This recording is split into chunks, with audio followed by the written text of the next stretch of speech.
네, 젊은 작가 박지혜입니다. 저는 만들고 고치고 청소하는 일을 하고 있고요. 그 저쪽 전시장에 보시면은 하얀색 천이 이렇게 아마 오늘은 제가 좀 문제가 조금 있어서 멈춰놨는데 천이 이렇게 천천히 회전하는 작품과 그 주변에 몇 가지 피스들을 전시를 하고 있는 중입니다. 어쨌든 현재는 인천에서 거주하고 있고요. 태어나기는 부산에서 태어났는데 거의 대부분의 시간은 서울에서 거주를 했습니다. 제가 자료 화면은 따로 준비하지 않았는데 책을 가져왔거든요. 우리 집에 가자라는 작년 전시 책자인데 대본 같은 글을 썼어요. 작품에서 저는 꾸준히 텍스트를 사용을 하고 있는데 요거를 잠깐 언급을 하자면 그 앞에서는 제가 하고자 하는 이야기를 시각 예술 작품으로 풀어낸 거고 같은 얘기를 뒤에서는 이제 텍스트로 구현을 한 건데 어쨌든 이 이미지도 그렇고 그리고 텍스트도 그렇고 각자 해석하는 게 그러니까 각자의 답을 가지고 있는 거다 보니까 그 방식의 미묘한 차이들에서 저는 좀 어떤 때는 불편함을 느끼기도 하지만 대부분 좀 흥미롭다고 생각을 했어요. 어쨌든 좀처럼 이제 사람 일이라는 게 내가 계산한 대로 그리고 입력한 값대로 되어주지 않는데 저는 이 많은 사람과 이 이상한 사람들이 모여 있는 세상이 어떻게 유지가 되고 질서가 이게 가능한가? 그 원동력은 무엇인가? 라는 갈증의 해답을 찾는 과정에서 너무너무 밉고 사랑하는 사이, 그 가족으로 대변되는 밀접한 관계에서 그 답을 찾을 수 있을 거라고 생각을 했고 그걸 조금씩 뭐 더 집중한다든지 더 확장하는 방식으로 작품을 만들고 있습니다.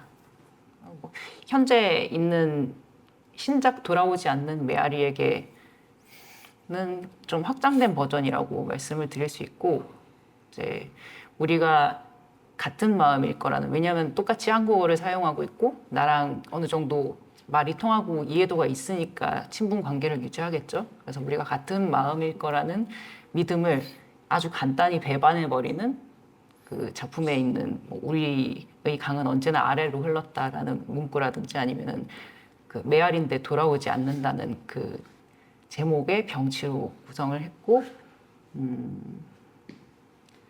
너무 당연한 말이지만 이 문장은 1000년 전에도 유효하고 1000년 후에도 유효할 거예요. 근데 이 문장을 이루는 단어들에 대해서 작정하고 이건 어떤 의문스러운 의도지? 너 이거 이런 의도 아니야?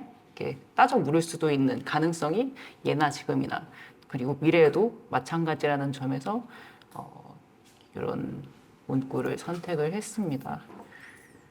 아이고. 잠깐만요. 그러면 네.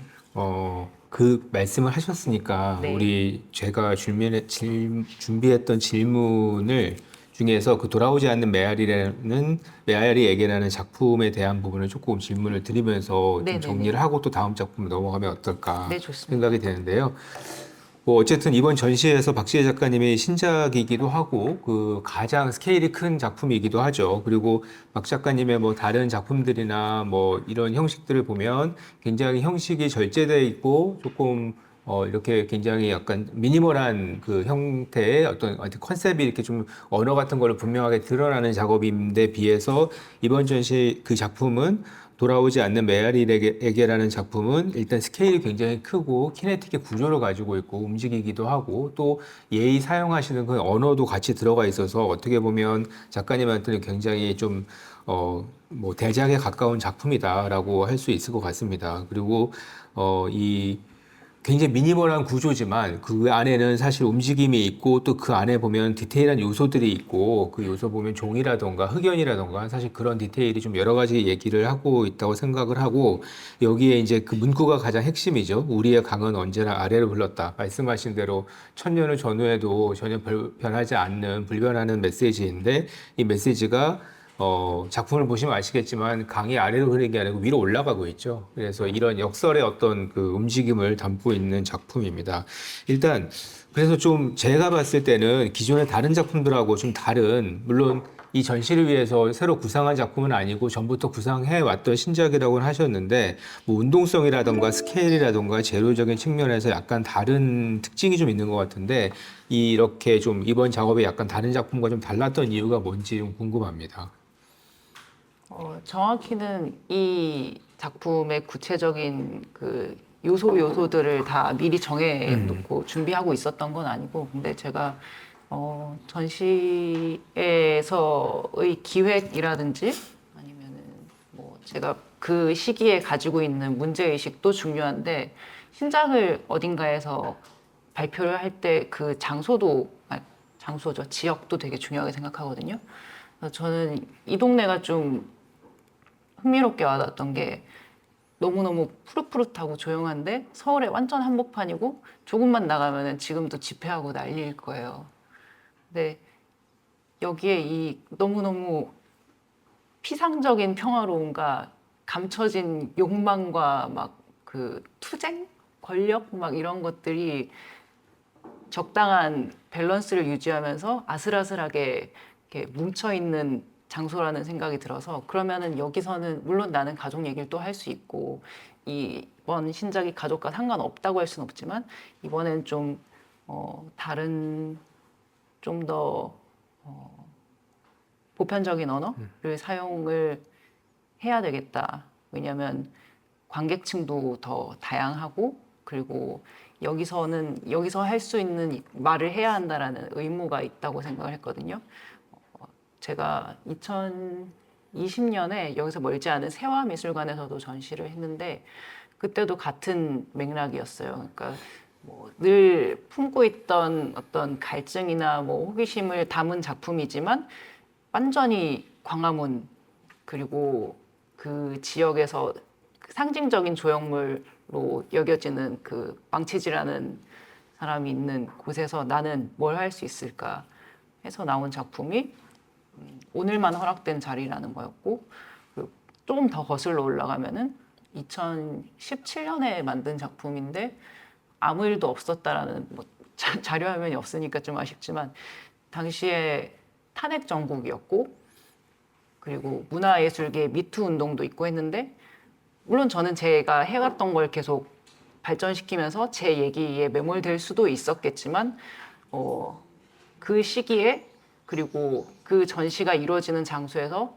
창작자로서 가져야 되는 태도가 있다고 생각을 했거든요.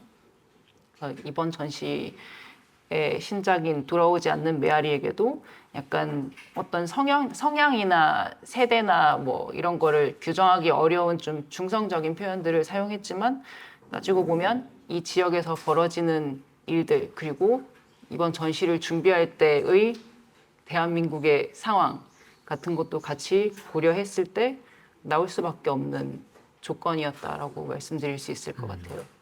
그리고 스케일 부분은 저는 이제 이번 기회를 너무 흔치 않은 중요한 기회라고, 소중한 기회라고 생각을 했고 한껏 욕심을 낸 건데, 근데 큰 흐름을 만들어내고 그리고 얘를 만들기 위해서 제가 굳이 들인 수공업의 시간들을 보여주기 위해서는 그 정도 규모가 필요했다고 생각을 했습니다. 그 스케일도 말씀해 주셨는데 저는 또 약간 그 보다 보니까 좀 궁금했던 점이 너무나 당연한 상황을 말씀하시기 위해서 우리의 강은 언제나 아래로 흘렀다라는 문구를 쓰셨는데 이 당연한 얘기를 하려고 했다는 건 이해를 하는데 왜 그게 강이었을까? 그리고 왜 흐른다는 어떤 그 이 운동성, 흐른다는 행위, 뭐 이 서술어가 동사가 들어갔을까라고 한 부분도 좀 궁금했어요. 그래서 왜 강이고 그게 흘러야 했는지 혹시 이유가 있으신가요? 그러니까 그 불변의 진리 같은 속성을 위해서 자연의 어떤 그 요소를 가져온 것도 있고, 흐른다는 표현도 한국어랑 영어랑 이렇게 정확하게 일치하는 그 단어들을 찾기가 쉽지가 않은데, 근데 둘 다 통용이 되잖아요. 시간도 흐르고 강도 흐르고 타임도 플로우고 그리고 리버도 플로우고 그런 점에서 선택을 했습니다. 네. 작가님이 가족 서사에 대한 말씀을 좀 많이 해주셨는데, 그러니까 작가님의 그 포트폴리오 같은 걸 보면 아주 초기에는 이런 그 좀 더 제도적이고 약간 일반론적인 차원에서의 말씀을 메시지를 많이 던지다가 최근에 한 4, 5년 정도 맞나요? 시기적으로? 네. 예, 굉장히 밀도 있게 가족 얘기를 굉장히 많이 하고 계셨고 그 안에 굉장히 여러 스펙트럼이 좀 담겨 있는 거를 보게 됐고 그러한 그 가족이라고 하는 부분에 대한 작업을 한참 할 때 나왔던 작업이 지금 저희 전시되고 있는 욕이라는 작업이에요. 아, 아닌가요? 제목은 욕이 아니고요. 아, 그렇죠. 예, 제가 죄송합니다.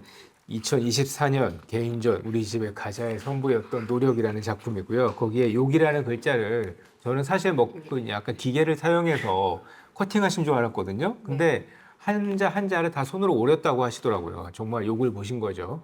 그래가지고 그걸 쌓였는데 이게 손으로 하다 보니까 기계가 아니다 보니까 이게 딱 가서 보시면 아시겠지만 이게 욕이라는 두께가 이렇게 딱 돼 있는 게 아니고 이렇게 윗부분은 밀도 있게 딱 고정이 되고 안에는 이렇게 떠가지고 살짝 이렇게 해서 정말 작품도 현장에서 욕을 보고 있더라고요.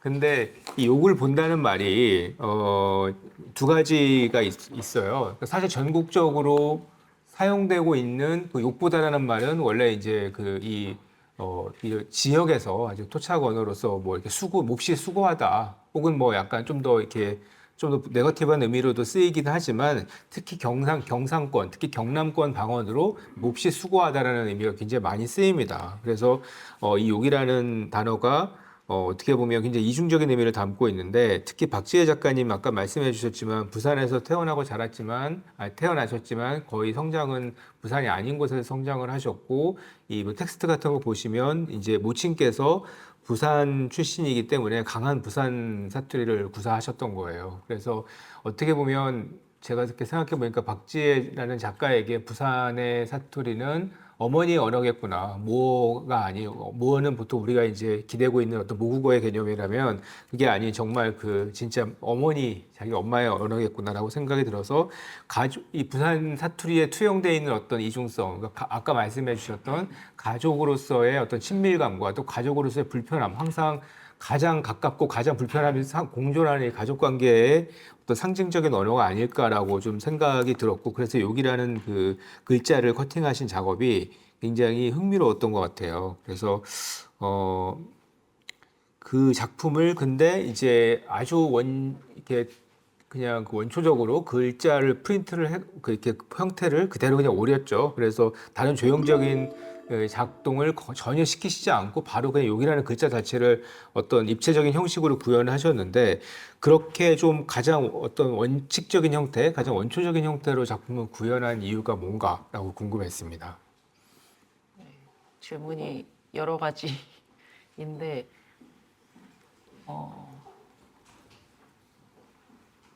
일단 그 욕으로 못 보시는 분들이 좀 있더라고요. 제가 손글씨를 써서 그거를 이미지로 바꿔서 프린트를 하고 하나하나 올린 건데 근데 그 손글씨는 일종의 그림이기도 하죠. 그리고 욕이라는 단어에서도 정말 상대방을 비난하고 깎아내리는 욕이 있는 반면 그 방금 말씀해 주신 것처럼 노력했다는 의미의 욕도 있고 그러니까 이미 그 단어 안에서 그 이미지 안에서 함축하고 있는 바가 충분하기 때문에 그 이상의 변형이나 아니면은 또 다른 의미 부여가 저한테는 불필요하다고 생각을 해서 단어를 그대로 가져온 거였고 그리고 안 해도 될 수고죠. 그걸 왜 굳이 손으로 자르고 있어요. 그리고 그것까지는 얘기 안 했지만 손으로 잘랐기 때문에 밑에가 부풀어 오른 게 아니고 밑에를 부풀게 하려고 제가 한 장 한 장 분무기를 뿌리고 다렸어요. 그러니까 정말 이상한 수고거든요. 근데 그거를 누가 하라고 시키지도 않았고 그리고 누가 알아주지도 않고 근데 이게 제가 어머니의 그 마음과 표현이 다른 언어 그리고 더 그 하드코어한 버전은 할머니의 언어와 태도거든요. 그거를 보는 저의 심경이 그 너무너무 이해할 수 없는 노동과 맞닿아 있다는 생각을 했어요. 그러니까 사실은 저는 이 욕이라는 이 단어 속에 작가님의 두 가지의 어떤 스트림이 이렇게 만나는 것처럼 보였어요. 하나는 그 아까 설명드렸던 가족 관계로서의 어떤 그 부산 사투리에 담겨 있는 어머니 언어로서의 어떤 그 이 욕이라는 것이 갖는 어떤 그런 감정적인 요소가 하나 있고 그 다음 한 축으로는 작가님이 처음부터 계속 견지해 왔던 어떤 제도적인 측면에서 이 유슬리스라는 작품도 있지만 과연 이 미술 실천, 미술 생산이라는 것이 뭐 하는 일인지 이게 사회에 어떤 이 효용성을 주는지 이 욕보는 과정은 도대체 뭘 향하고 있는 건지에 대한 의문 이렇게 딱 만나는 그런 지점이 들어서 이제 흥미로운 상황으로 작품을 이렇게 봤고요.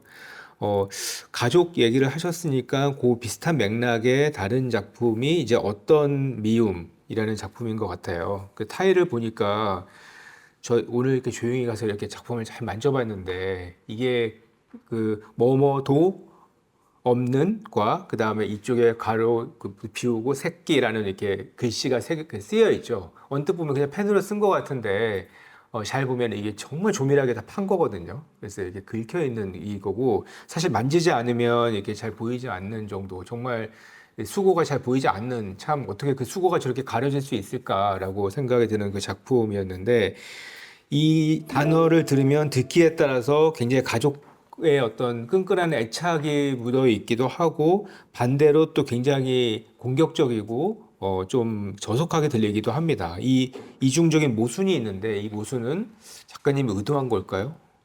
타일에 이렇게 너무 뭐 아프게 또는 힘들게 파낸 그 글씨는 어떻게 보면 남의 집에다가 이렇게 긁어서 아니면 어떤 뭐 어디 나무에다가 긁어서 판 낙서 같은 이미지를 연상시키기도 하고 뭐 보는 사람이 각자 뭔가의 경험을 떠올릴 수 있을 거라고 기대를 했고요.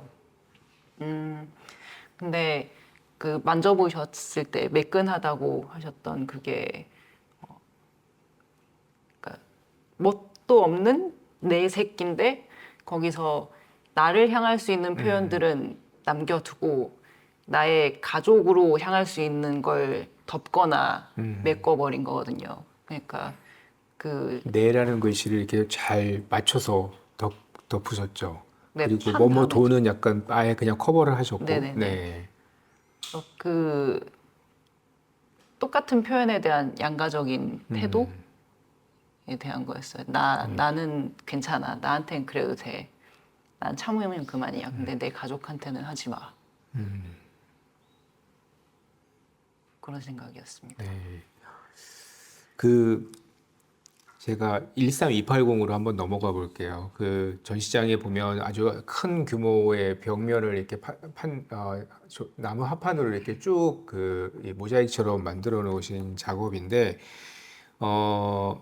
다른 작업들을 보면 어떤 수사적이고 서정적인 어떤 언어가 다 작품의 제목들인데 13280은 굉장히 그냥 숫자로만 되어 있는 작품 제목이어서 흥미로워했는데 13280에 대해서 조금 설명을 해주시겠어요? 네, 그 쓰레기 봉투를 확대해서 그걸 그림, 그러니까 회화 설치처럼 만든 작품이고 13,280리터는 제가 그 작품을 이번에 전시한 건 재제작인데 처음 만들 당시에 제가 커버해야 했던 전시장 벽면에 맞는 비율로 쓰레기 봉투를 확대하니까 가로 세로 부피 계산했을 때 용량이 13,280리터가 나왔어요.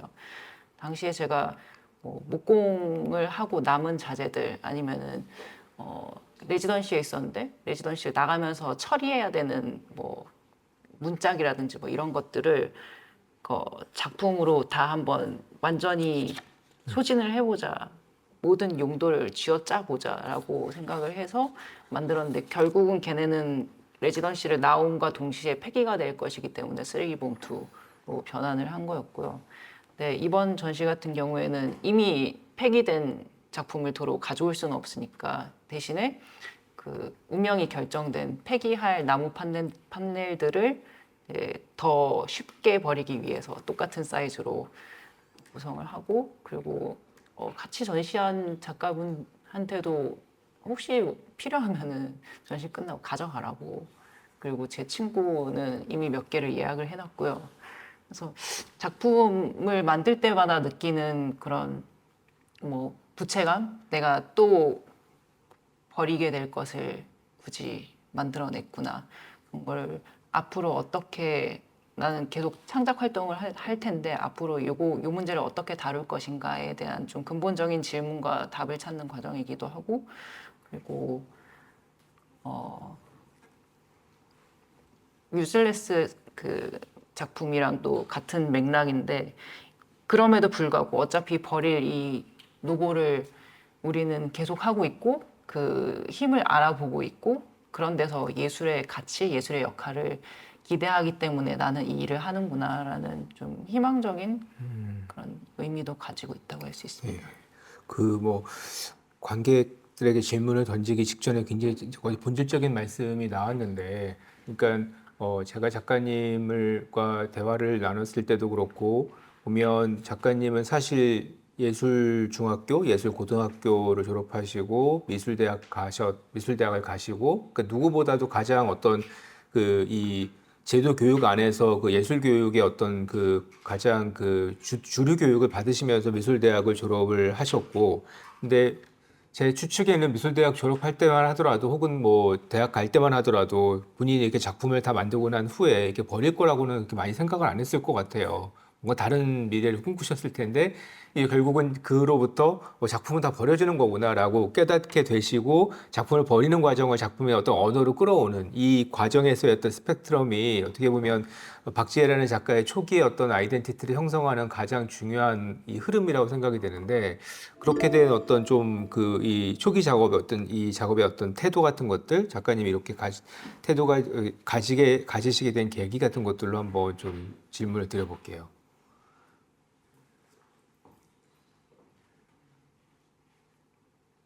아니면 처음부터 작품을 다 버려지는 거라고 알고 계셨나요? 아, 이게 거의 시간상 마지막 질문일 수도 있을 것 네. 같은데, 근데 어느 시점부터 저는 작품도 그렇고, 우리 몸도 그렇고, 달아 없어지잖아요. 아무리 문화재라 그래도 그냥 두면은 알아서 사가 없어져요. 그러니까, 이걸 그러면 작품을, 뭘 작품이라고 해야 될까? 내 눈앞에 있는 이 물질 자체가 작품일까? 아니면 내 생각이 작품일까? 그런 고민들은 제가 조소를 전공했기 때문에 당연히 있을 수밖에 없는 부분이기도 한데, 근데 더 뭐라 그러지? 몸에 탁 달라붙게 된 이유는 아마 몸의 구석구석이 고장나면서부터라는 생각도 들고요. 그리고 제 작업실은 언제나 항상 너무너무 좁았거든요.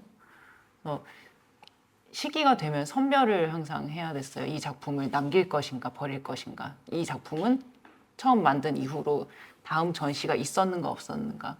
그 고민은 그 해소가 되지 않았고 매년 반복되고 근데 이거에 대한 저만의 기준을 세우지 않으면 앞으로의 창작은 어렵겠다는 생각을 했어요. 그래서 뭐 특정 사건이나 뭐 계기, 시기 뭐 이런 거는 모르겠는데 너무 자연스럽게 이어져 오고 있습니다. 네.